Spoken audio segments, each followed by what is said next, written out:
গতকালকে রাতে আমরা দেখলাম যে ৭ কলেজের সাথে ঢাকা বিশ্ববিদ্যালয়ের ছেলে মেয়েদের একটা সংঘর্ষ।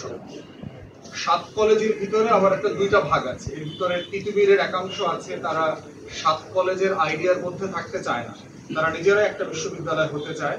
বাকিরা সবাই বোধ করছে যে ঢাকা বিশ্ববিদ্যালয়ের সাথে প্রশাসনিকভাবে না থেকে অন্য কোনো ফরম্যাটে থাকা উচিত, কারণ ঢাকা বিশ্ববিদ্যালয়ের প্রশাসনিক ক্ষমতা আসলে তাদেরকে ম্যানেজ করতে পারছে না। তার শিক্ষক, তার ছাত্র এত বড়, প্রত্যেকটা কলেজই আসলে একটা ইউনিভার্সিটির সমান হয়ে গেছে।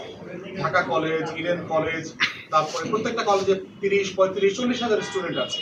বৈষম্য বিরোধী ছাত্র আন্দোলনের নেতারা এসে ঢাকা বিশ্ববিদ্যালয় এবং ৭ কলেজের মাঝখানে এসে দাঁড়িয়েছে, পার্টিকুলারলি হাসনাতকে ধন্যবাদ জানাচ্ছি, সেটা করেছে। এট এ টাইম তো এই প্রশ্ন করতে হবে যে কাজটা তো হাসনাতের না, এটা তো ছাত্রদের কাজ না, প্রশাসনের কাজ। কেন উস্কানিটা এই পর্যায়ে গেল? কে দায়ী ছিল? কেন এটা আলোচনার টেবিলে নেওয়া, সমাধান করা গেল না? কেন এই দাবিগুলো শিক্ষা মন্ত্রণালয় বারবার ডিল করতে ব্যর্থ হচ্ছে? কার দায় আছে এখানে? আমলাতন্ত্র। এই জন্য বারবার আমরা এই আমলাতন্ত্রের ফেইলিওর নিয়ে বারবার বলছি, যাদেরকে আউটরাইট ডিসমিস করা দরকার, বিদায় করে দেন এই আমলাতন্ত্রকে।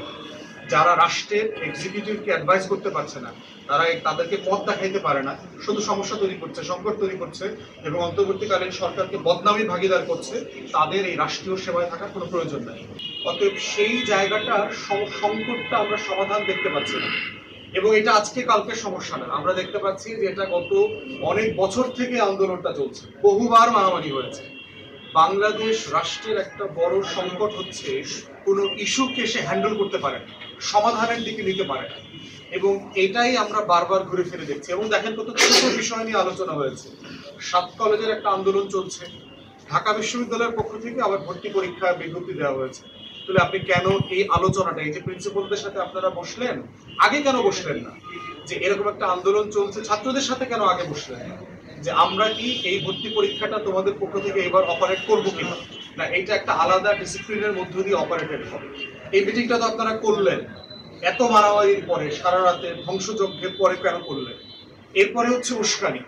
বিশ্ববিদ্যালয়ের অনেক কর্মকর্তা, শিক্ষকদের তরফ থেকে আমরা বোধ করছি যে আরো দায়িত্বশীল আচরণ হওয়া উচিত, কারণ ছাত্ররা জেনুইনলি এইখানে হয়রানির মধ্যে আছে এবং তাদের যে দাবিগুলো আমরা দেখেছি মোটামুটি মোটা দাগে ন্যায্য দাবি। এখন একটা রাষ্ট্র এই ন্যায্য দাবিগুলো পূরণ করতে পারবে কি পারবে না, তার সক্ষমতা আছে কিনা, তার ট্রেজারিতে টাকা আছে কিনা, সময় কত লাগবে, সেইটা তাকে ভেবে দেখতে হবে। সেজন্য আমরা বারবার দাবি করেছি যে আলোচনা এবং শিক্ষা মন্ত্রণালয়ের পক্ষ থেকে প্রয়োজনে কমিটি করে নিয়ে সিরিয়াস কনসালটেশন হওয়া দরকার যে আসলে কি করা সম্ভব। এই ৭ কলেজের কোনো কলেজকে আলাদা বিশ্ববিদ্যালয় করে দেবেন? কোনো কলেজগুলোকে কি আপনি উন্মুক্ত অথবা জাতীয় বিশ্ববিদ্যালয়ের অধীনে ফেরত দিয়ে দিবেন? ঢাকা বিশ্ববিদ্যালয়ের অধীনে রাখবেন? না আলাদা একটা বিশ্ববিদ্যালয় ইউনিট তৈরি করবেন? কি করবেন? অপশন তো ৪-৫টাই আছে আমাদের হাতের সামনে। ছাত্রদের সাথে, শিক্ষকদের সাথে, প্রশাসনের সাথে কথা বলে এটার একটা সমাধান হওয়া দরকার। এইভাবে অন্যায্য দাবি দেওয়া, রাস্তায় না আসা পর্যন্ত, ভাঙচুর না করা পর্যন্ত বাংলাদেশের আমলাতন্ত্রের হুঁশ পেরে ওঠে না। তারা মানববন্ধনকে পাত্তা দেয় না, প্রেস ক্লাবের সামনে মিটিংয়ে পাত্তা দেয় না। যে বৈষম্য বিরোধী ছাত্র আন্দোলনের নেতারা এসে ঢাকা বিশ্ববিদ্যালয় এবং ৭ কলেজের মাঝখানে এসে দাঁড়িয়েছে, পার্টিকুলারলি হাসনাতকে ধন্যবাদ জানাচ্ছি, সেটা করেছে। এট এ টাইম তো এই প্রশ্ন করতে হবে যে কাজটা তো হাসনাতের না, এটা তো ছাত্রদের কাজ না, প্রশাসনের কাজ। কেন উস্কানিটা এই পর্যায়ে গেল? কে দায়ী ছিল? কেন এটা আলোচনার টেবিলে নেওয়া, সমাধান করা গেল না? কেন এই দাবিগুলো শিক্ষা মন্ত্রণালয় বারবার ডিল করতে ব্যর্থ হচ্ছে? কার দায় আছে এখানে? আমলাতন্ত্র।